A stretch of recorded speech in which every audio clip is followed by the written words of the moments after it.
All right, sounds good. All right, welcome to you both here at Camp Solidarity and out there in the digital world to our live streamed panel, Preserving Labor Knowledge for Today's Struggles. I want to take a moment to mention that this panel was funded in part by the West Virginia Humanities Council. And I'd like to take a moment to introduce our panelists with us this afternoon. First, we've got Jeff Ketch. Jeff Check. That's actually what I was thinking it was. I second-guessed myself. Jeff Check is a labor educator with the United Steelworkers based out of Pittsburgh, Pennsylvania. To his left, we have Kim Kelly. She is a labor journalist, the author of Fight Like Hell, an excellent book on American labor history if you haven't checked that out yet. Also a member of the IWW, and there was something else I feel. She's also a member of the Writers Guild East. Going on down the line, we've got to my left Luke Howison. He is the vice president of the Illinois Firefighters, and he is over labor education for that union. And last but certainly not least is our own Thomas Jude. He is the Museum and Communications Manager for the West Virginia Mine Wars Museum. And he is also a former teacher, and he participated in the teacher strikes in 2018 and 2019. So let's give our panelists a quick round of applause.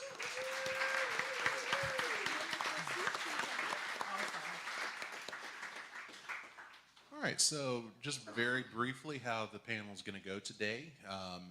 We're going to go, each panelist will have about 15-ish minutes to present on how they work to preserve labor history for either their union, for a broader audience, their experiences with preserving labor history. Each will go one at a time, and by the end of it, we should have about 10 minutes or so left for Q&A. So I would ask that you hold any of your questions for the end of the panel. So without further ado, we'll go ahead and start with Jeff Check. Jeff, the floor is yours. Thank you. It's very exciting to be here. So today I was going to talk to you a little bit about how we use history as a way of helping people define their personal narrative within the labor movement through our membership development and education department at the United Steelworkers Union. And the first one is one that will be harder to show you today, but that is that we use historic site visits. So, there's some places around southwestern Pennsylvania that we take participants in our education program, like the Cary Furnace outside of Pittsburgh, which is a historic old steel mill location. We take them to the site of the Battle of Homestead, where, similar to here in Matewan, steelworkers went to war with the Pinkertons in Homestead, and several other sites in the area. The other things that we do is let's see if this works. This was a fly by your seat of your pants electronics. I don't think I'm advancing my slides. I don't know what I should do about that. You want us to click the button? Would you click my button, please? Is there a button? Which button? Sure. Okay. Yeah. So this is just a photo from the outside of our museum. We have a small museum inside of the international headquarters of the Steelworkers Building. We open it up for conferences, for students who come in, for classes to participate in trainings. And so this is a nice way for us to share some artifacts and to tell stories through photos and objects in the museum. It's also conveniently located next to our headquarters store, so people can pop in, get their union shirt, and then go check out the museum. And the other thing that we have at the Steelworkers Union, which I think is unique, is the play that the Director of Education, Lisa Jordan, and some others produced some years back and has made recurrence here and there. But it shows major moments through the steelworkers' history through a theatrical enactment. So if we could hit the next slide. This will start with a clip of the play, and there's a few of those throughout. The history of this great union, the USW, is the story of workers, wherever they came from and however they got here, and their quest for a better life. It's not the story of a single group in steel or aluminum or any one sector. It's the story of workers, their hopes and dreams, their common concerns. Workers from glass, from mining, healthcare, transportation, rubber, paper, forestry, the public sector. They united to ensure that work was safe, that family-supported jobs were created, and that a strong middle class was built. They were workers, one and all, whose souls were aflame with the belief that their lives could be better, deserved to be better. You know, it wasn't easy, but they kept working, hoping, fighting for a better life. They knew that to secure that life, they had to organize.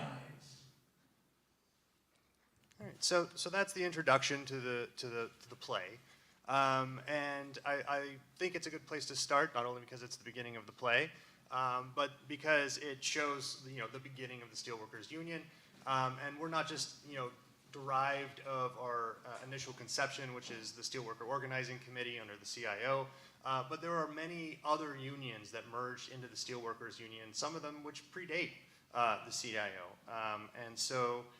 If we could get the next slide. Oh, there's the video again. All right, so in the museum we have this rivers of steel sort of art piece that shows all the different unions merging together into one stream. I like this image, and it's not the best picture of it, but I think you get the sense of what that is and how you can use these sorts of artistic displays to represent history. Can we get the next slide?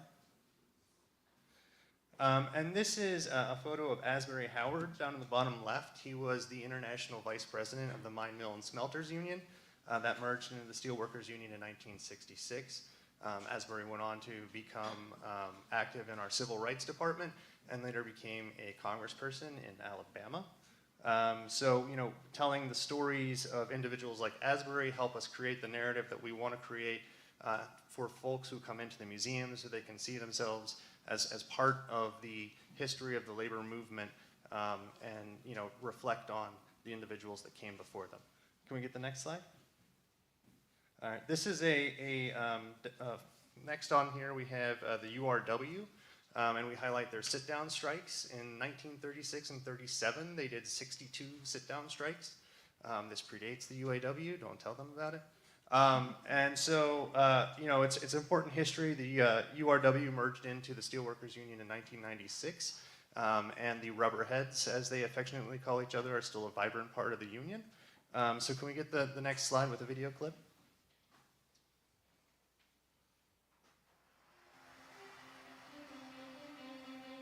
Within 3 days they had won. The speed up was slowed and the base rate of pay was increased. 2 days later they sat down at Goodyear. Days later at Woodridge. Another sit down at Goodyear, and then all of Goodyear was on strike. Sitting down became something of a weekly affair in Akron. Then it swept the nation. CIO offices were flooded with phone calls from excited workers shouting,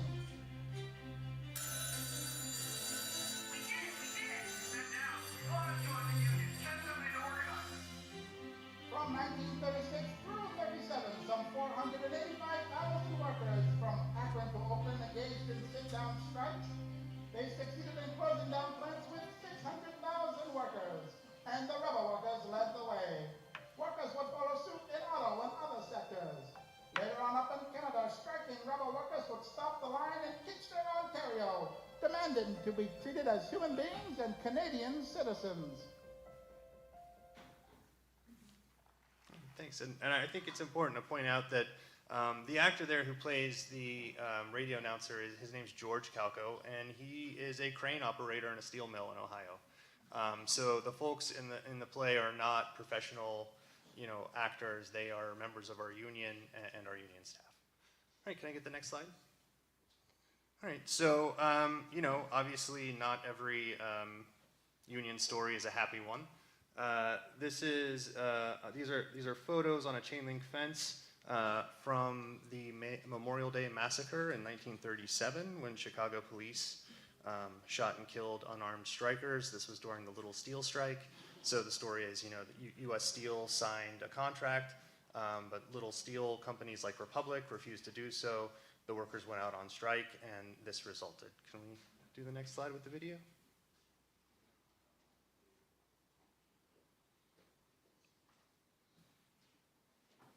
Solidarity forever.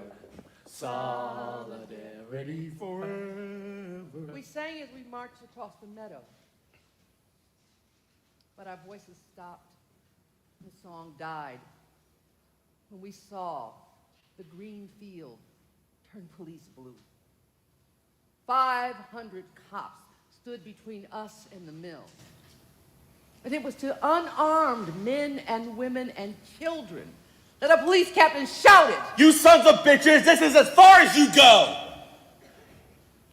250 yards from the plant, the police closed in on the strikers.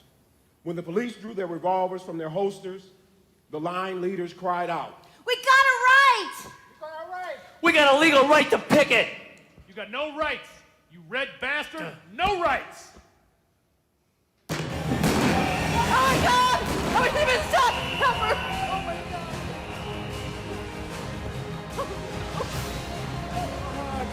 God! God!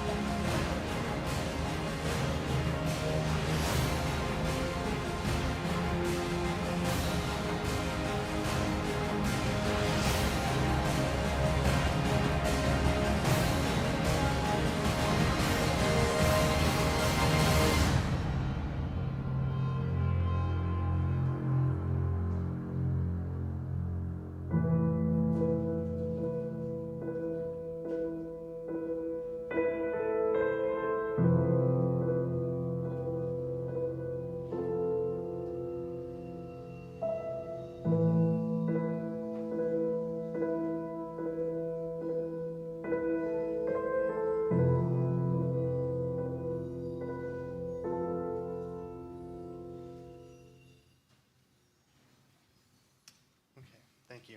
Can we do the next slide? All right, so, one thing that we try to do, as I said, is, provide a narrative, and just how the Memorial Day Massacre is not a happy story to tell. Narratives about the Union are not always super positive either. John Hewley was a local union activist in a mill in Rankin, Pennsylvania. And he was one of the members of the Steelworkers Union who really pushed for inclusion of black workers, of equity in the steel mills. And so he helped to form what we call the ad hoc committee. An ad hoc committee can be anything, but in the Steelworkers Union, if you say the ad hoc committee, everyone knows what you're talking about.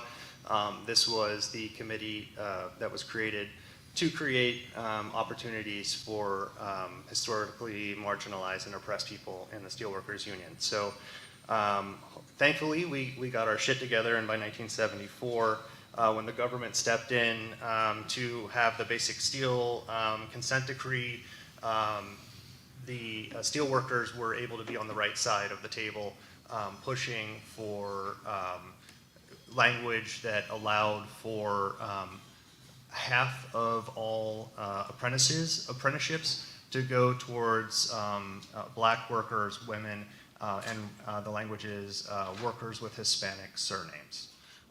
So that really opened up a lot of doors, and the union brother here on the corner here is his name is Leon Lynch, and following the dissent decree and the ad hoc committee's activities, Leon became the first international vice president for civil and human rights at the United Steelworkers Union, which was held by the second person to hold the seat was Fred Redmond, who is now the number 2 at the AFL-CIO under Liv Schuler, and he was replaced by Kevin Mapp, who is holding the chair currently. Can we do the next slide? This is one of my favorite pieces from the museum. This is the warehouse workers at Radio Shack in Ontario went on strike. 80% of the warehouse workers were women at the time. One of the leaders of the union, her name is Mary Spratt, and the police were coming around and intimidating her. So Leo Gerard famously kicked back, literally, and had a little sprat with the cops. So we have a photo of our former international president getting thrown against the hood of a car by a bunch of police officers in Canada. So I think this is a pretty badass picture. So I like to share it if I can. And can I get the last slide here? And I put this one in here because, well, first of all, the gavel on the top left, you'll notice, is missing an arm. This is an ivory gavel that was famously given to Philip Murray, who was a UMWA member, but also the first president of the Steelworkers Union, by John L. Lewis. And you can see the picture in the top right of him passing it off. So that was taken whenever Philip Murray became the second president of the CIO.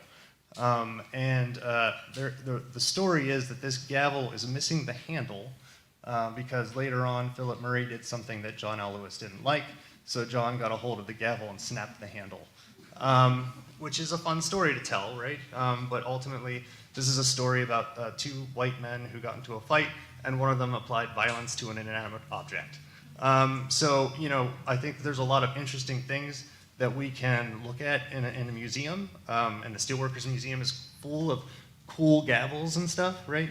The things that tell stories and help us create narrative for our members are the important things. So that's why I picked the pieces that I wanted to show earlier, and then ended on this one to say, we can use these tools and through the plays, through theatrical things, anything we can do to tell a story. I think that's how we really preserve our history and use it in a way that informs our current struggles. So thanks.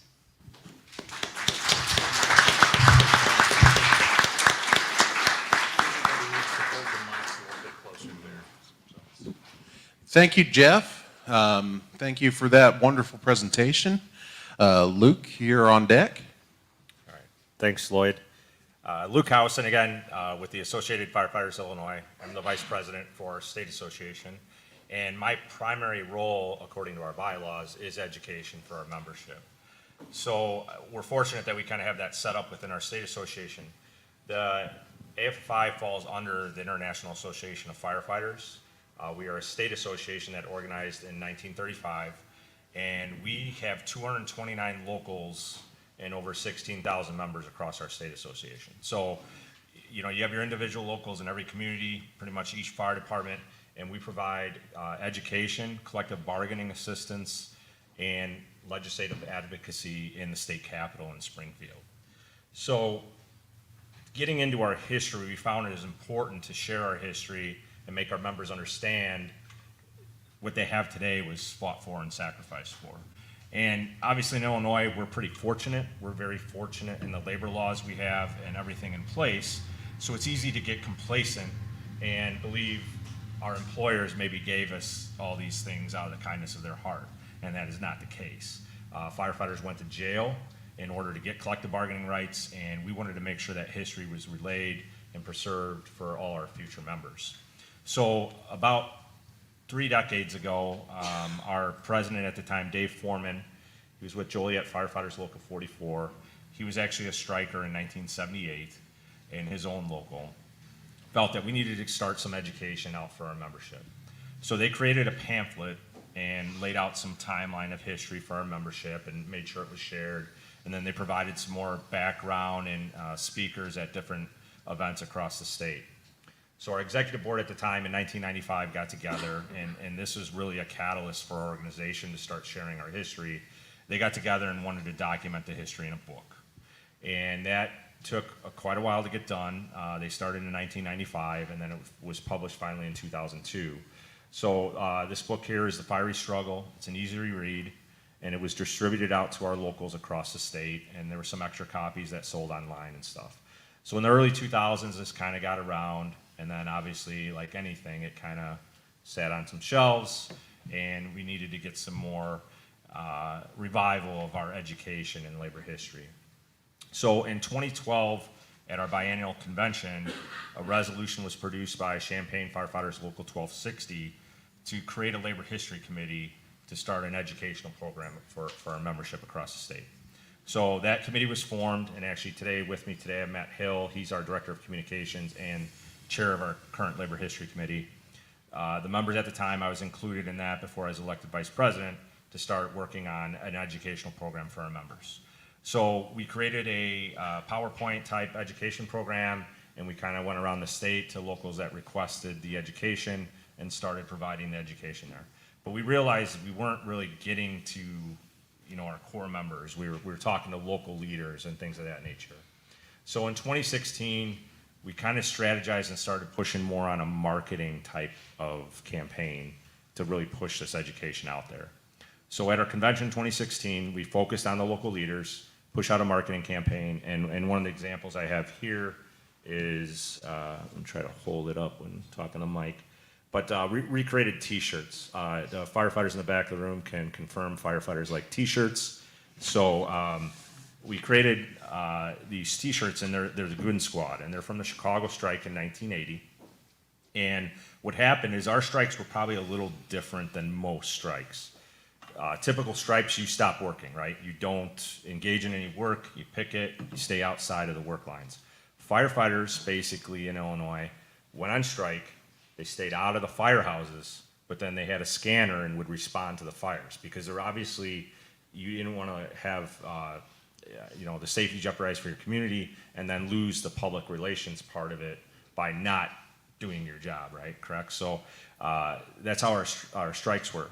So the mayor at the time, Jane Byrne in Chicago, actually called the president of Chicago's local is Moon Muscari, and she called them Moon's Goons, the guys that would go around after the fire. So the firefighters capitalized on that in the 80 and created shirts that said Goon Squad.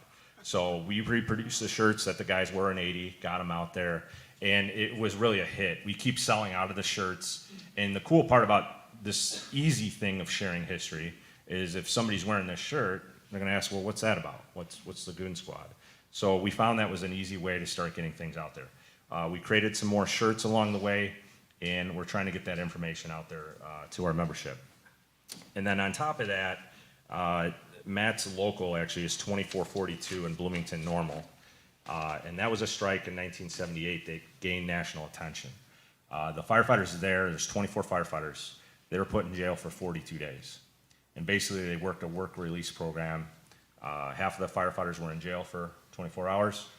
The other firefighters were in the firehouse for 24 hours. And then the sheriff would flip them out with the paddy wagon, bring them back and forth to the county jail. And that went on for 42 days. And the firefighters at the time, it was a big deal, because do you think firefighters would be put in jail, especially by police officers? Like, we have a good relationship with them typically. So we made sure to focus on that history as well, and we started oral interviews with the firefighters that were in that strike, because that's another important piece. Once that history's gone, you lose it forever, right? And we were able to do those interviews with the normal firefighters, produce that at our convention. It's on our webpage now, and our members can review those interviews. And that led us to start thinking about Chicago's strike, which was in 1980, and the 40th anniversary, and we wanted to produce an interview type documentary off of their strike. So with the help of the IFF, Doug Stearns in the back here, he's teaching the class down the street. He helped us create a documentary with all the interviews that we shared on the 40th anniversary of the strike.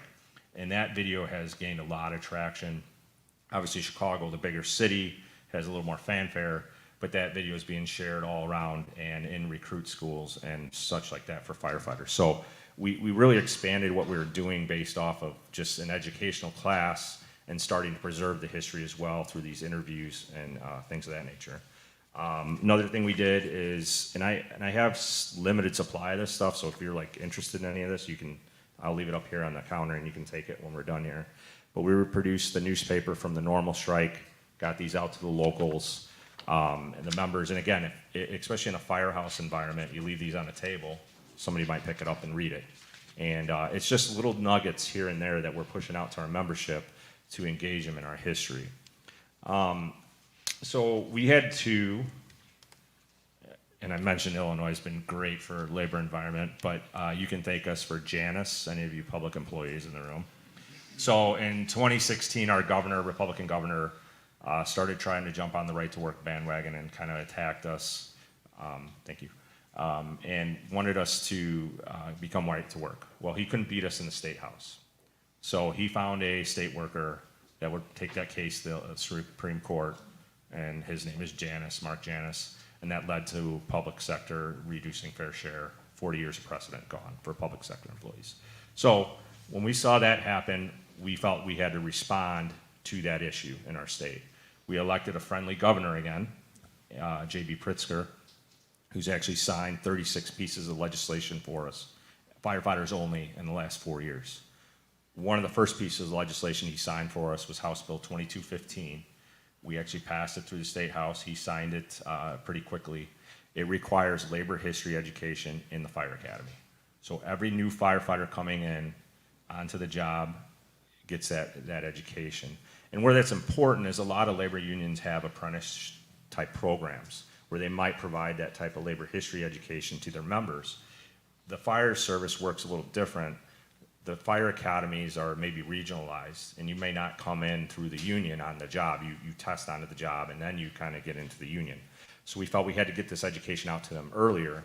And our whole goal with this program is they start out with the education in the fire academy. Then when they join their local, we've also educated local leaders to provide their own orientation program about their local, their history. And then finally, the last few years we kicked off, and Dave Coker's been a part of it, is our new member conference. And we've had roughly 200 some to 300 some members attend our new member conference every year. So our vision in all this is you get the new members right away in the beginning when they're eager and they want to be a part of it. That's when you got to capture them. Because you're hopefully going to create a foundation and engagement for life, and providing them this history is an important piece of that foundation. So we've been very successful in doing all that. And again, our new member conference, we just held it a few weeks ago, and we had nearly 300 people in attendance. So some of the challenges we found along the way working through this and how we're kind of addressing them is obviously keeping up with the generations and the changes in how they gain information and such like that. So we've started a podcast now for our state association. We've done a couple labor history type programs on the podcast, and then along with that, other education. Hey, what are we doing legislatively? Why you should be involved. And we produce it to go to the backstep firefighter, the firefighter that's riding on a fire truck, not the union leaders. And they engage in that process. We've had nearly 100,000 downloads of our podcast, so it's been very successful. The other thing we've tried to work on is what are the current topics that become the future topics down the road? What do you preserve? Okay. So that's been another thing on our end. So what we've done is we've partnered with Illinois State University, which is about an hour away from Springfield from our office. They're providing us interns, and we pay them well. Interns, we give them $20 an hour and mileage. Most internships don't pay anything. So we get a fair amount of students, one every semester, to come in and preserve our documents, and then help us with a forward-looking, hey, this is what we should preserve for long term. So that's another program we started with our state association. It's been successful as well. And then when we have our new member conference, we look to get the feedback from those new members. We provide evaluations, they provide us the feedback, hey, what do they want to see, what do they want to engage in, and we're able to implement those things, and it's been very successful. A couple other things we are pretty proud of and engaging in. The University of Illinois Labor Employment Studies program, Professor Bob Bruno, he's actually been a part of the Building Effective Unions book and stuff like that. He does the general labor history education for us. He also has teamed up with us to create an online version of our labor history education that's posted to State Fire Marshal's website. So we're trying different ways to get this education out there. And then as well, going back to that original resolution in 2012, our Labor History Committee is still going out as requested to provide the educational programs to the various locals when they ask for it, and we're doing one in a few weeks here. So we've been pretty successful keeping all that going. And then finally, if you're, I know it's only for maybe another couple weeks, but the Abraham Lincoln Museum in Springfield, if you've never been there, is an awesome presidential library museum. So if you're in Illinois, make sure you go see it. But we host a reception for our new members there. And in that museum, we were able to give a labor history display of our own in the museum. And it's been there on a short-term display. So we're pretty proud of that. And again, a lot of this doesn't happen without the support of the membership, with the leadership putting the funding and the people and the time behind it. But we're pretty proud of it. And I truly appreciate the Mine Wars Museum putting this conference together. It's been great. I love the history part of it too. I'm kind of a history geek. And I truly appreciate the opportunity for us to share what we're doing. And I'll be around, obviously, for questions. And then first come, first serve on the stuff I leave up here. So thank you.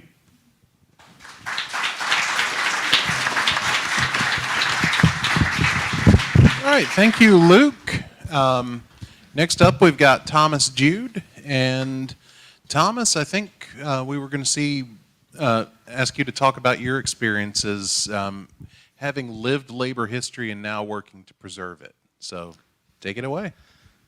So I don't do this a lot. It seems like this is kind of similar to my role in the teacher strike in 2018. I was somebody who wasn't afraid to talk, and I kind of got, voluntold by some good friends, and then wanted to be a part of it. And I saw that I was helping other people, but sort of framing the teacher strike in West Virginia. You have on one hand you have the teachers, but the service personnel, so your janitors, your secretaries, your aides, they were really integral. I think in talking about this strike, it's really important to frame it as there's 55 counties in West Virginia, and I really think that the strike happened differently, at least initially, in all of those counties. It kicked off in the next town over from here, a little place called Delbarton, where I was born. That's where I've lived most of my life, other than about 6 years. I was 4 years into my teaching career. I was a band director, and I wasn't really on the onset of this. There were some other names who, Justin Endicott, Katie Endicott, who've now moved on, and I think they're over in Wyoming County. I wasn't a president or necessarily in a leadership position, but I was one of many people who I feel was activated by sort of the situation that came about for all those workers. The state more or less handed us an opportunity to do something with our membership. A lot of people were a member of the union, but at the time it was seen as like almost a form of liability insurance against administrators or against if you had some kind of an issue in the school system. So you had, I was part of a small active group of American Federation of Teachers here in Mingo County. WVEA also existed, and then there were at least 2 service personnel associations. So regularly in West Virginia, what got in the way of change was that we were all split into so many unions. It was hard to be united to work towards anything like that, and some of the membership wasn't particularly active. But the state came out with this plan that attacked our health insurance, Public Employee Insurance Agency. And the plan more or less was they wanted everybody on this plan, your body would get measured once a year. And if you didn't meet a certain quota, if you weren't under certain inches, if you weren't under a certain weight, you were going to have a punitive fee that you would have to pay. So the one piece of infrastructure we really had is we had members on the books. And when this happened, we started disseminating the information, it activated that entire base who were there but not really present. All of a sudden, all of them wanted to be a part of it. And it really transcended political boundaries and background. A lot of these people weren't historically union folks. I can say that I didn't have a union background growing up. My dad was a truck driver from this area. That it was sort of just after the union moved out of this part of the world, and there were only independent companies to work for. But I knew that coming out of Glenville State University now, where I went to school, I knew I wanted to be part of the union. That was something that meant a lot to me. I'd integrated that into part of my value system, but I wasn't somebody who would have attended a conference like this, I don't think. And throughout that 2018 strike, there was a lot of the 1990 strike that came back up. There were a fair amount of workers who still were part of the 90 strike. They remembered things like some of the tactics that had been used against them. They remembered people who had walked through the pickets. Some of those people were still active in the school system. But one of the most powerful moments of that was the night that the strike kicked off, about 15 minutes from here, in a little community center in Del Barton. And we had several legislators speak. We had our local union reps for like the region. They came out and spoke, and a few of the presidents. But I'll never forget that the real moment where it all turned is a lot of counties were waiting on Mingo County to make a call, and they were saying, well, we're going to see what Mingo County does, and if Mingo goes, then we'll go. We had that meeting, and it seemed like it was just round and round and round. Nobody really knew what to do, and this English teacher stood up who'd been with us for a couple decades, and she said, well, I'm tired of talking about it. She said, if we're not going to vote on something, if we're not going to have action, I think I'm going to go ahead and get out of here. And somebody else said, yeah, let's vote. Let's just take a vote.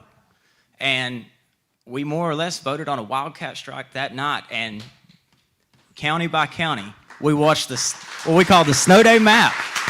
It lit up one at a time. Once we got into the heat of the strike, I spent a few days in the gallery protesting with everybody. And I at the time, I didn't feel like that was where my voice was. I was a musician, but I didn't feel like that's where my voice was. I didn't really know what my role was in the strike at all. And one of the only things I could do that I felt like I was productive and I was helping people is I wanted to get information out to my community. So I started visiting a lot of the legislators' offices, and I would try to be covert about it. I'd wear a tie and sneak my way over and try to get these people who I knew were sponsoring some of this really terrible legislation to just on the record, because I wanted people here in the community back in Mingo County, not just the workers. In one way, we were sharing with teachers and service personnel, but also so our local community understood why we were striking, because that was a concern. We were worried that our community would abandon us or be angry at us because their kids were home and they weren't going to go to school. But it was a really tough thing, and I would do updates through social media, even Facebook Live a lot of times, just live from the Capitol. Here's what's going on today. We think that maybe we have some movement here. There were a few different approaches that we were trying to take to make any progress on saving our insurance, and I think really the issue started to grow once we realized we had power. There were some other issues that definitely trickled in that people were talking about as well, and I think it's just previous to that, we didn't realize that we had a seat at the table, and all of a sudden, all these people who hadn't been mobilized were, and they said, well, why not this too? And we had some other things that we were worried about, but I wish that I had a better way to wrap this up, but teachers are still sort of in the middle of this battle with the state. Teachers did secure a freeze on PEIA that unfortunately this year came back just a little bit. Not quite the legislation that they came at us with in 2018, but there is a punitive $150 fee if you have a spouse on your insurance now. So that just started this previous year. The 2019 issue we went out a second time was over charter schools, and funding is forever an issue in West Virginia. With population loss, our tax base is forever shrinking until that turns around. And it's not that we were so much against charter schools, but the way that the state of West Virginia wanted to fund charter schools was by taking the money. If the kid leaves, so does the money. And in a small town like Matewan here, if you were to take 40 kids out of that school building and send that money to another building, it would leave you with a public school system incapable of carrying out its basic functions. And we all knew that. And we went out a second time, and 2019 was really tough because I sometimes wonder if we had the unity that we had that first year. Our service personnel were such a big part of that, and I don't know if everybody understood what we were really doing as much in 2019, but I think it was still an important step to take. We were sort of just put off by the legislature that year, and they tabled the issue just to pass it during a special session during the summer when it was a little harder to mobilize folks. I think that was really disheartening for everyone, and in a lot of ways, the teachers are still sort of reeling from that. And then with the pandemic the year after that, it's really just thrown everything into a lot of chaos. I had to relive a lot of this. I was going through some things for the exhibit in the museum on the teachers.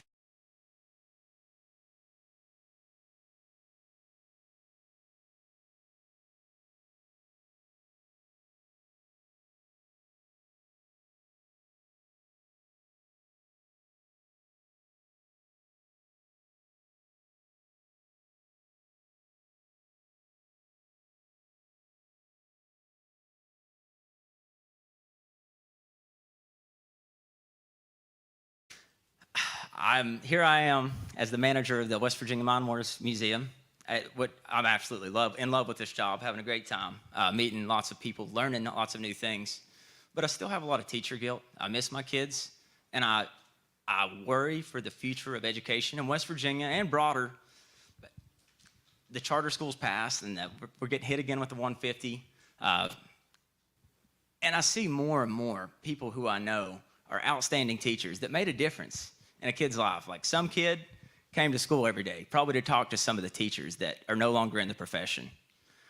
And at the root of this, if we want people to be caregivers to our children, if we want responsible adults who we feel like know their content areas, it's super important to pay them accordingly and to give them a benefit structure accordingly. Or one day you're going to look up and you're going to realize that those workers are no longer there and there's nobody to replace them. I really wish that I could wrap this up into a better spot, but if you know a teacher, be kind to them. Reach out if there's a school program, if there's a special place in your heart for history or art or any other. I think just being supportive to that profession right now, and it just teachers are in a very tough spot, and I hope that sharing this information helps somebody else who may find themselves in a similar situation. The positives that came out of it were shortly after the West Virginia teacher strikes, we just saw a wave of teacher strikes across the nation, where even though we may not have won a permanent victory for our membership, I think there have been some serious victories around the country.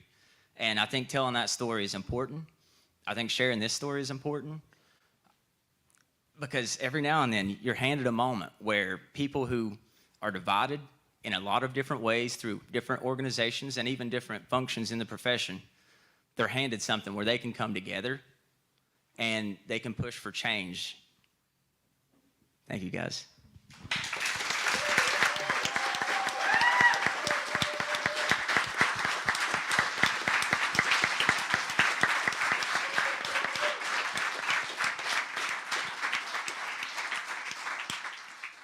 Well, Kim, I hate to say it, but it sounds like that's going to be a tough one to follow. I know. All right, so Kim, based on what we've been talking about throughout the day, I wanted to ask if you would talk about how your role as a journalist has influenced how you work to preserve labor history. Yeah, I'm on. Okay, you can hear me. Cool. I have a little mouse voice, even though I look like this. It's ridiculous. I'm just so glad to be here hearing from you guys and being able to take advantage of the work that you guys do as historians, as people that preserve history, as people that make history. You know, you guys are doing the hard work, and then I get to show up and go through all of the history you've preserved and you've made, and all the history that other archivists and historians and academic researchers and just general pack rats have saved. And I get to go through and be like, okay, which little pieces do I think are interesting? How can I pull this together? What kind of analysis can I make here? How can I get other people to care about this? That's always the hard one, right? At least for my job, as a labor journalist, which is a very specific and famously well-paid occupation. You know, and I'm freelance too, which just adds to the fun. But no, it's such an incredible honor to get to do the work that I get to do and to meet people like you and to learn from your stories and your histories. To be sitting in a place like Matewan, which is just such, I mean, this is sacred ground for labor, for workers, for Appalachians. And this is just an incredible event, and I'm so happy to be a part of it. And when I think about the duty and responsibility I have as someone who has somehow accrued this kind of platform where I do get to write people's stories and hand out microphones and preserve a little bit of the history that we've lived through and try and point little trail markers back to show how we got here. Like it always comes back to figuring out whose voices are centered and preserved and spotlighted and whose aren't. I mean, much like a bunch of you guys, and probably a lot of you people, honestly, I am a giant nerd about history. I've always been interested in history, even when I was a little kid, like ransacking the bookmobile that came through. Yeah, some of you guys know. I'm from a very rural area, too. It's in Jersey, but don't hold it against me. I know, but I'm from the Pine Barrens. It's a very rural place. I'm from a very rural, blue-collar, working-class family, just like a bunch of you guys. And reading, learning to read early, because my grandma was a union teacher. Reading showed me that there's a world outside of Chatsworth. There's a bigger world out there. There are possibilities. There are other things I could do and see and maybe even be. And when I think about the work that I do now, so much of it is, yes, covering current issues, current conflicts, current strikes and campaigns and labor leaders and burgeoning labor leaders that I've seen throughout my work. Like, the fun part is kind of tying it back to the things that have happened before and showing how none of this exists in a vacuum. Like you were talking about the teacher strike you were a part of, and then talking about how that went back to 1990. And that is part of such a longer, rich history of labor agitation and working class dissent in West Virginia. It's all part of the story. Just like, you know, there are hotel workers in Los Angeles right now who are on strike. And that is part of such a richer story that goes back to the Justice for Janitors campaign. It goes back to talking about how immigration works in this country and the black and brown women who have headed up so many organizing efforts for low-wage workers and workers of color. That is part of that history too. I mean, even talking about my friend Hayden's here, you'll hear from her tomorrow, and she's filming me, and I'm looking at you. One of the reasons I became so close with folks here in this area, kind of in this coal mining cinematic universe, is because I started covering this strike in Brookwood, Alabama back in 2021. I just kind of ended up there. I had no business there. Once, like I said, I'm from Jersey, but I just showed up with some Krispy Kremes and was like, what's going on? And I spent the next 2 years covering that strike and getting to know people like Hayden, who was part of the auxiliary. I got to know a bunch of the workers and the union officials, UMWA folks here, and being able to write about that and connect it to the much longer history that goes back to Mother Jones. It goes back to the Daughters of Pittston. It goes back to 1890 when the UMWA showed up in Alabama. Like, it is so invigorating to me just seeing all these threads that connect us, because throughout history, throughout labor history, American history, global history, there have been so many efforts to divide us, especially the poor and working class, because as we know, dividing us, pulling us apart, setting us up in different camps, keeping us from organizing and talking and loving one another. That's how the bosses win. That's how the bad guys win. That's how the bastards win. And they have a vested interest in doing that. I mean, when I was writing my book, which is on sale in the museum gift shop, that's the only plug I'm going to make, I promise. I'll sign it if you buy it. When I was writing my book, I was so mad at one point because that was when the Amazon Labor Union was organizing in Staten Island.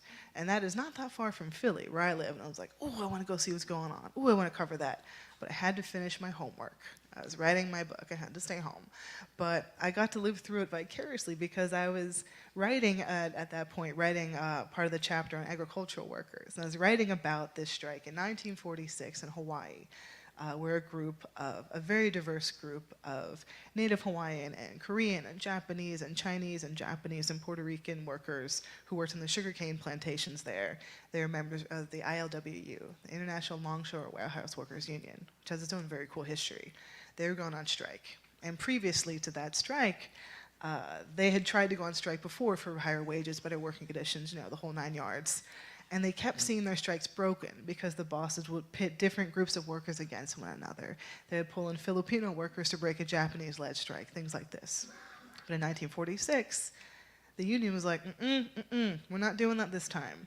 And they pulled in local leaders to be strike stewards. They built strike kitchens where workers cooked for one another and got to know each other's recipes. They ensured that there were translators in every meeting to make sure people could hear and truly understand one another. And when the day came to strike, 50,000 workers poured out of those fields. And they brought the big 5 sugar companies, which was like the Jeff Bezoses of sugar, to their knees. They won the biggest raise they'd had in 20 years. And the Amazon Labor Union, when they won their historic victory, what did they do? They made sure that people who spoke different languages were all in all the rooms. They made sure there were translators. They fed one another. They built community and solidarity. It's, nothing is just like a simple, easy victory. Like, that union is evolving, agricultural work is evolving, everything's evolving. But just seeing those different tactics, just surviving and helping other groups of workers across the country, across the centuries, I think that is so thrilling to see, because it just means that none of us are alone. Like, this work is hard. Organizing is hard. Standing up to your boss is hard, especially if you're, like, I went to a great workshop earlier today about organizing in an at-will state or in a right-to-work state. Like, it is complicated and scary, but you still do it because what else is there? And someone just like you, no matter how you identify, where you were born, how old you are, what language you speak, who you love, someone just like you has already done it, even if you haven't learned about them yet. I get this wonderful opportunity to write articles for all over the place, and I wrote this book that really delves into that, I guess, lesser-known history of our foremothers and foreparents and forefathers, and write about people they don't necessarily see in the, well, I won't say headlines, because some of them were from like the 1700s, but the big mainstream books. Because I wanted to ensure, with everything I write, I want to show people who have been maybe made to feel like they don't belong. Like, maybe they don't fit into the idea of what a union worker is. Well, I'm not a white guy in a hard hat, I guess. I'll just, sucks for me. Like, you belong too. Like, those guys, they're here too. We love them. Some of them have done some great stuff. But so have the rest of us. You can't tell the story of labor in America without Black and brown and indigenous and Asian and queer and trans, like, and disabled and incarcerated. Like, every type of person has been part of this. And they've had to work the hardest.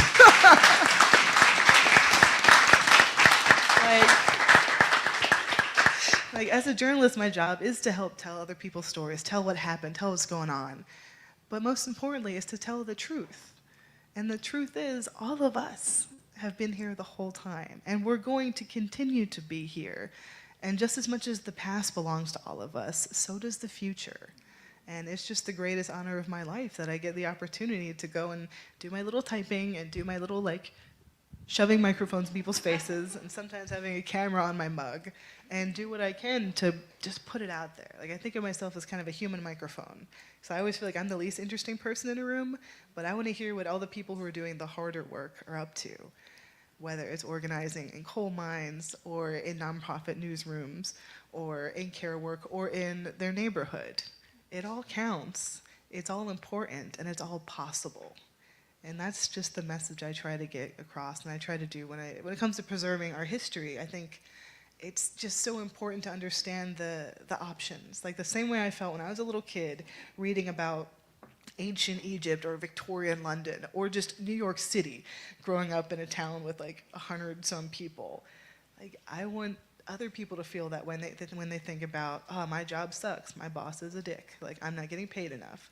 I feel like I might deserve more, but like, what else is there? There is so much, and it's just there waiting for you and your coworkers, and maybe some of your friends, and maybe some of your mean online Twitter friends who are good at trolling union busters to go and get. I'm not a properly trained historian. I didn't finish college or whatever. I have so much respect for academics. I'm not one of them. I'm just a big nerd, and I'm really excited about unions. And I just want everyone to feel the way I felt when I helped organize my workplace. And when I see people on picket lines, and I see people telling people's stories, and when I just see people fighting back, fighting like hell, right? This is exactly the crowd to make that reference. This is our history, right? Like, you don't have to have a degree to be a historian, to be someone who cares about working class and poor people's history. You just have to read and talk to people. And you've all proved that you are good at doing both of those things by being here at this nerdy-ass conference. I don't want to. I got the shut up in 5 minutes mark, and I'm just doing my little. I'm just kind of freewheeling it up here, honestly, doing it live. But if there's anything last few words or message I can impart while I have this opportunity, hello internet, is that there are so many barriers that we're made to feel stand between us and what we deserve, what we want, what we need, what's possible. And looking back at our history shows just how easy it can be to break them down or vaunt over them or burn them up. You know, you have options. I mean, this is West Virginia, baby. Like, we know there's always options to get around or through or over an obstacle. And I think just being able to look back at our history and all those wins and losses and all the people that survived and didn't survive, it just shows how strong we are as people, as workers, as humans, how much we have in common, even if, you know, I don't look very much like Lucy Parsons, but I'm still real excited about May Day and I hate the government, you know? You know, that's a little flippant, but we all have so much more in common than we're made to feel like we do. Like, I really appreciated earlier on in Dave's workshop talking about being pragmatic and looking past some divisions to try and find a way to take care of the greater good. We've been doing that for a really long time, you know? Like, even as someone who literally has a guillotine tattooed on her arm, like, I love the hell out of those coal miners in Alabama with their Trump stickers, because it's like, you know what? We can argue about that after you have a living wage and your kids are safe and you have health care and you're coming home to your family every night. Because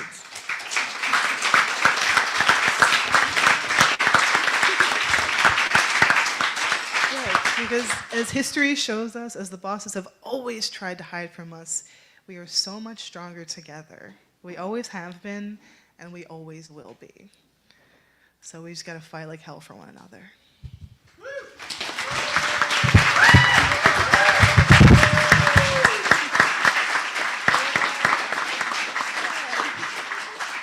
Thank you so much, Kim, and thanks to the rest of our wonderful panel.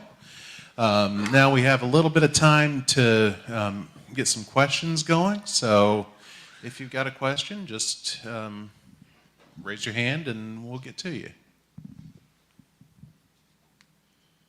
Gee, not everyone. All right, go ahead. Yeah, I'm heading that way.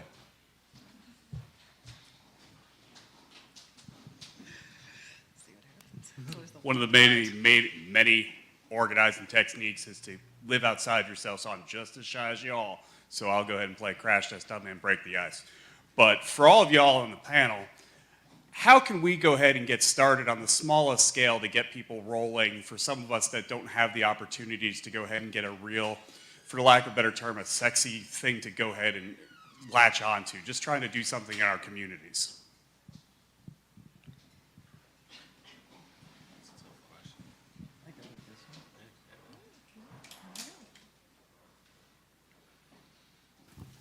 I think I can handle this one. I would say just build solidarity within the workforce. Identify problems within the workplace that are problems for other people as well.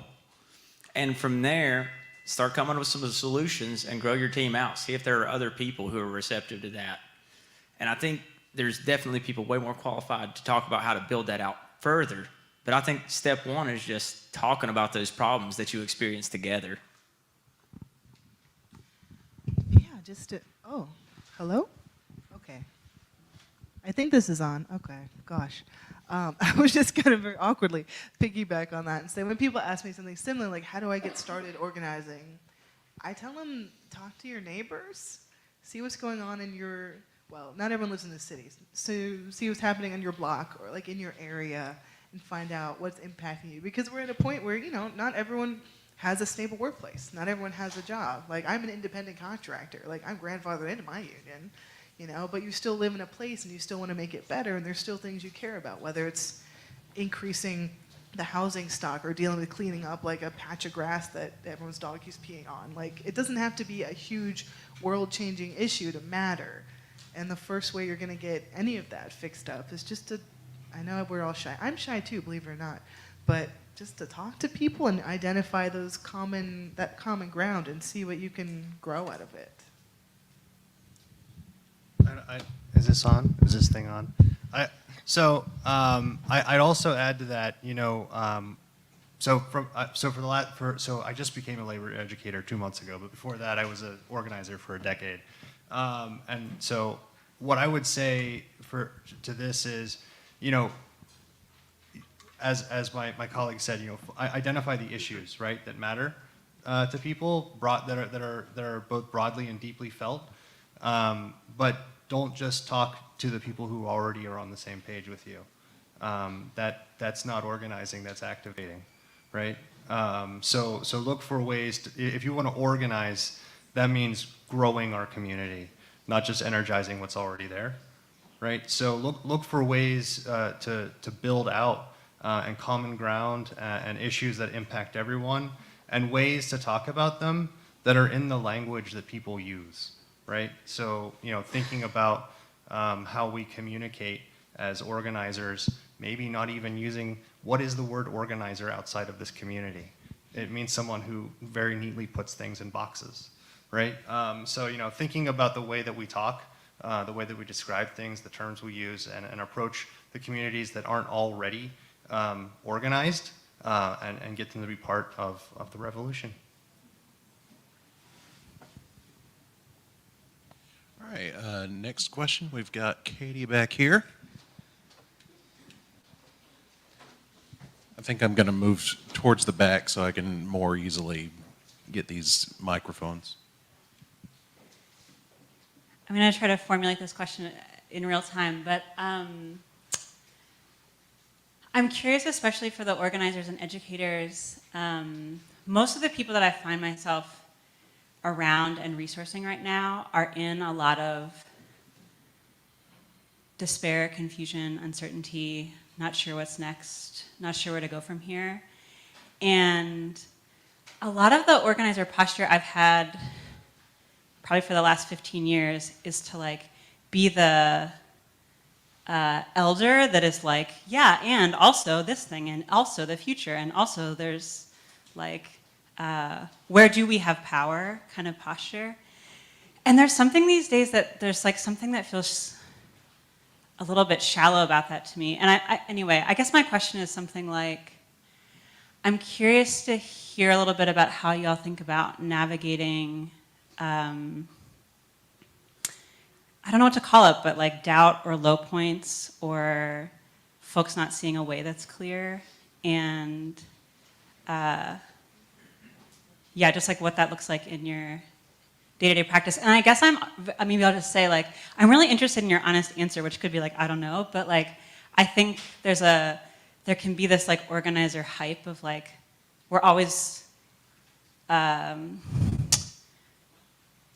in a like what's possible world, and I'm a little curious about like the nitty-gritty reality of how you think about those puzzles. I hope that makes sense.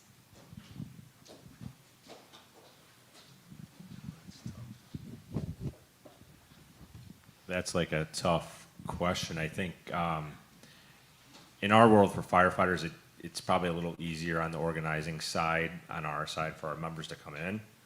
But I think the lines you're going along, how to keep them engaged and being a part of it, and like they were speaking earlier, that long-term organizing. And I truly believe in my position as the educational officer, you have to provide that to your members and get the information to them and help them understand what they're a part of and what they're going after long-term. You're a part of this to change these things down the road. And we do, in our state association, we try to do a very good job of that. One example is our newer members have a different pension than the older members. So that elder coming and talking to them might not work as well. But we are there to support them and get them the better benefit down the road too. So I think a lot of it, again, in creating that outreach, like I described, the different ways we're trying to do it with podcasts, with videos, with social media, whatever it may be, I think the power is engagement and getting the people to be a part of it long term. All right, we've got a couple of questions right over here. Yeah, so we've talked and listened to y'all talk about how education was so important. And it is to educate our members.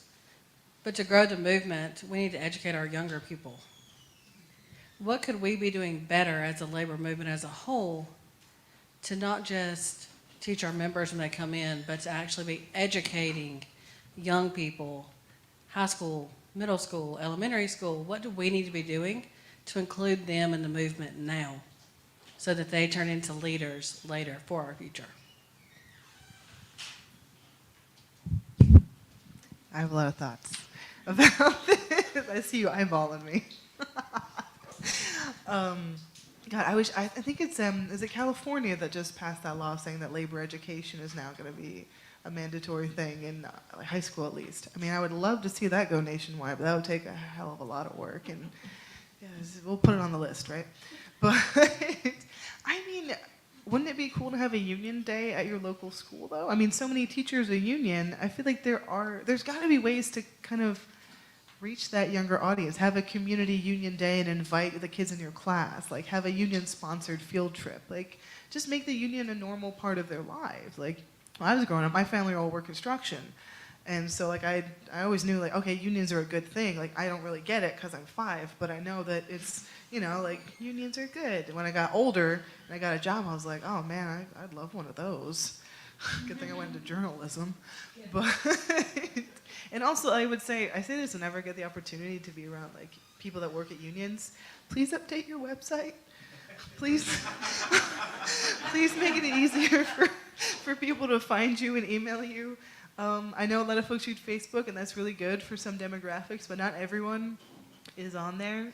Hire a younger or digital literate person to handle some of your communications, work in the comms department so you can, I know it's like, more things to do, but figuring out Instagram and TikTok, social media, it might seem like an extra burden, but it matters.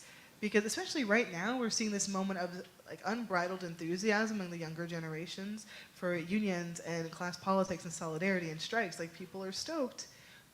We can't squander this opportunity. And where are these younger people? Yeah, like a lot of them aren't, you know, as a semi-younger person, I guess, like, I don't go on Facebook. I want to know what's going on. But yeah, like, honestly, social media, it can be a whole thing, but a lot of those younger people, like, they're on labor Twitter as long as we have Twitter. They're on, you know, labor TikTok and Instagram. Like, there are ways to reach younger people that maybe haven't occurred to folks at your office yet, but it does matter. And one thing I will say that is maybe a little bit of a tougher pill for some unions to maybe swallow sometimes, is that a lot of younger people do care about the labor movement and workers' issues in the context of a broader set of issues, like reproductive freedom and women's rights and queer rights and racial justice. Like, not everyone wants to talk about that stuff all the time, and like, okay, but you're not gonna reach as many people if you don't understand that this is all part of a bigger conversation around how we all get free, you know? So it's something I would work on.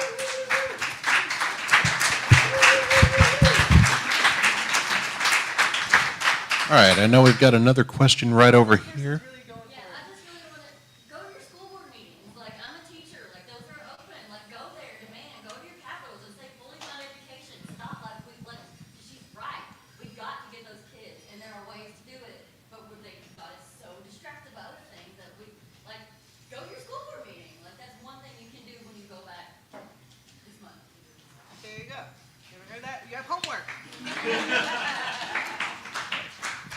Sure, unless someone really...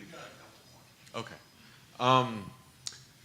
So this was a phenomenal panel, and I really appreciate everyone's perspective. And it seems like we're going in this direction, so I want to throw another thorny question in here that I think a lot of us are trying to work out ourselves in real time. But I loved the presentation, the videos from the USW.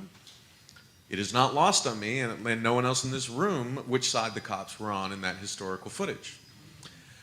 It is not lost on me when I go state to state, like when I was reporting 2 years ago in Wisconsin on how public sector workers were faring 10 years after Act 10, talking to folks there about how the Republicans, the media, and the recession, a whole stew of bad things conspired to create a public sentiment that was ripe for antagonism towards public sector workers.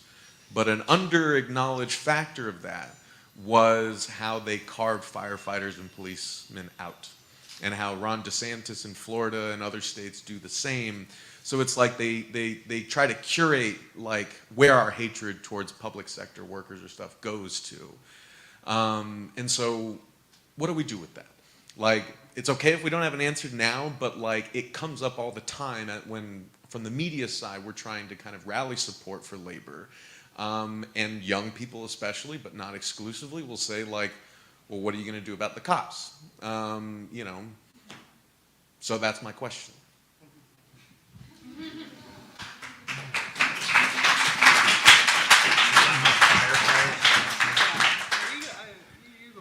There are some other firefighters who might have a better answer than me on this, but I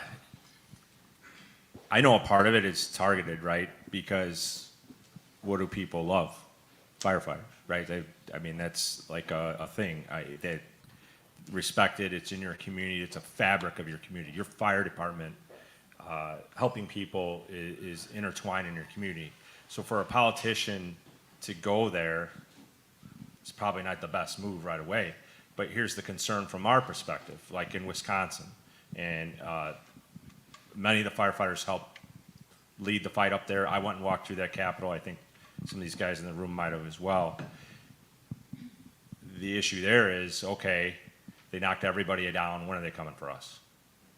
Because eventually it'll happen, right? You keep weakening, you're just weakening the outer circles, and then you're just going to keep moving forward to get to the middle, which in a lot of states did that. I believe Iowa, Nebraska, right, guys, that they carved out the firefighters in a lot of the other collective bargaining states. And I think it's a targeted, in any of this, and I think some of the question about the education and all this all boils down to politics, right? You got to be active in politics. That's what we tell our members.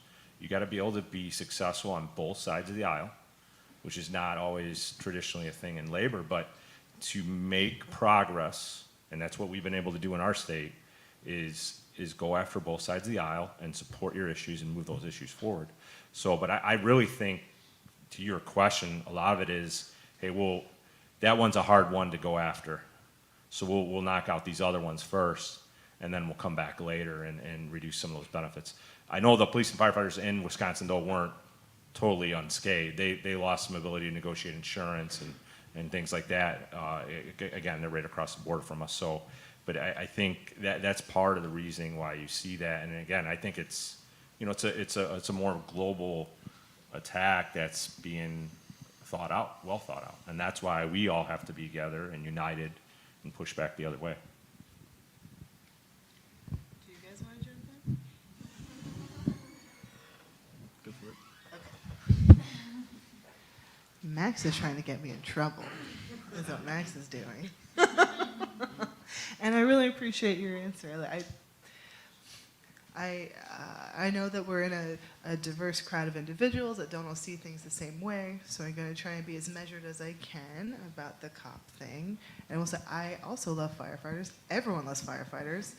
Not everyone feels the same way about cops. And there are a variety of reasons for this. Some historical, some turn on the news. So I will say I have found it very interesting and heartening that there has been, especially in the past few years since, really since George Floyd's murder, that there has been a lot of grassroots organizing in the movement around this idea of why are these people in our union? Why am I in the same union as somebody who could just, you know, murk me if they want to? You know, there's, why is this the status quo? Like, can we change this? Can we disaffiliate? Can we do this? Can we kick the cops out? And there's been a lot of pushback on that from leadership, from unions. It's been complicated and thorny because not everyone sees the world the same way. Not everyone experiences the world the same way, too. And maybe that's something to be said about some of the union leadership we got up here. But I have a very strong position on this. I grew up in a place without police. We had state troopers here and there once in a while. So when I moved to a city and there were cops everywhere, I was like, oh my God, y'all live like this? So I like to envision a world where nobody has to. And I think that's probably as far as I can go without alienating everybody in the room. Well, not everyone.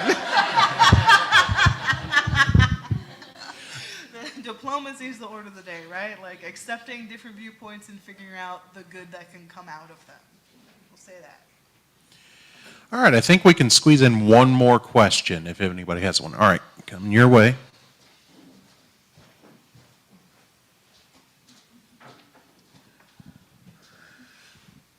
Hi. I want to ask you all, because I think each one of you has done very well with something that can be very difficult when we're sharing stories. It's really tempting to want to be like, here's the glossy and really good part that's really inspiring. Check it out. And we have lots of victories to celebrate, absolutely. But each of you all did a very brave thing in being honest about what's been difficult. What are times that we've lost something that really mattered to us? What's times in our history where we really fucked it up? And I'm thinking about, when we watched the video from the steel workers, there was a lot of care put into describing, how we share those parts of the story that maybe aren't the flashy, oh, look, you can do this and the whole future is wonderful and hell yeah, which is true.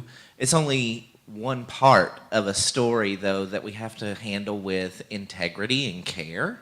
So what are ways that, as those of us who want to figure out how do we share labor history, how do we bring, throwback t-shirts to our memberships to talk about strikes that we've been in before or any of those kind of things in books or plays or whatever, holding that honesty about our stories as a poor people's and a labor movement, and be honest about the ways like we didn't get it right this time back in the past, but we learned something and we're going to get it right this time. So I have an answer that I hope touches on what you were looking for, and I think that what is essential in and to bring it back around to the title of the panel about preserving our history for today's struggles, right? And it's how do we create a narrative that we can use to create the vision of where we want to be.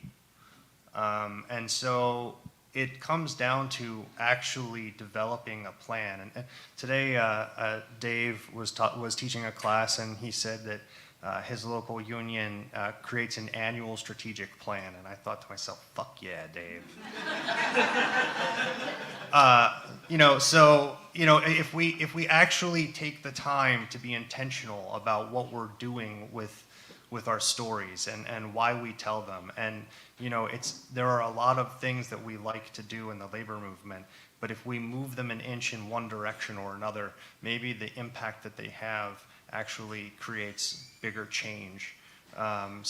Thinking about the way that we present information, the way that we share stories, who we invite into the room, right? That is what's going to make the future of the labor movement, right? And providing people with a way to define themselves and the labor movement and themselves within the labor movement is how we're going to build a movement that can withstand the dramatic boot to the face moments that we all have experienced in one form or another, whether that's metaphorical or literal. We have to recover from those moments and find a way to dust ourselves off, pivot our objectives, look back at our plan, and figure out what's next. That's my answer.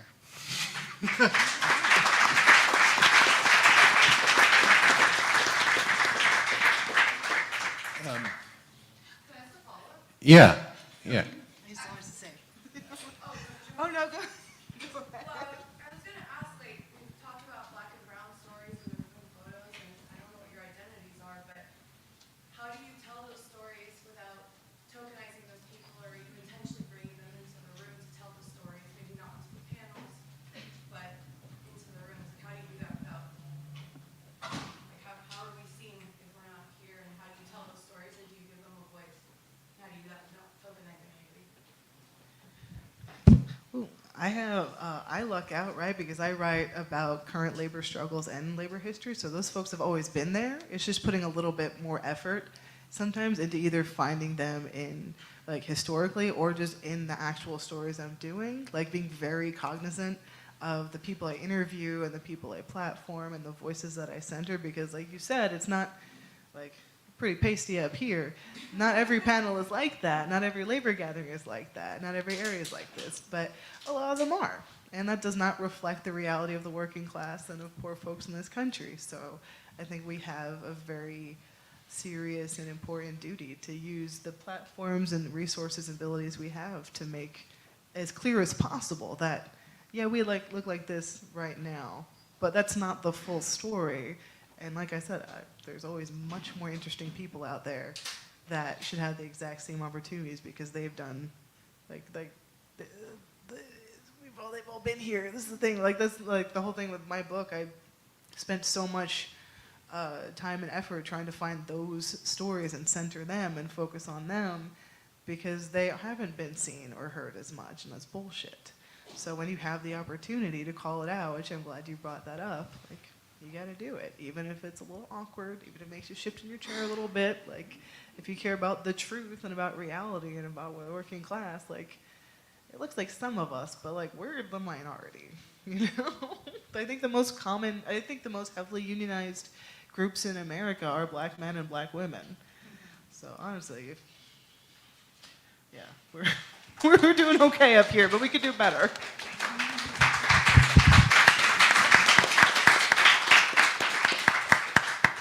All right, so I think we're going to have to cut it off there. We're already running a little bit over time. If you didn't get a chance to ask your question, I'm sure any one of these panelists will be happy to talk to you about it. Thank you all for tuning in out there in the digital world. And thank you all for being such a good audience. We're going to have another live streamed panel tomorrow morning at 9 a.m. Tomorrow at 4 p.m. That's, I misspoke there. So be sure to tune in for that. And thanks again, and we will see you next time.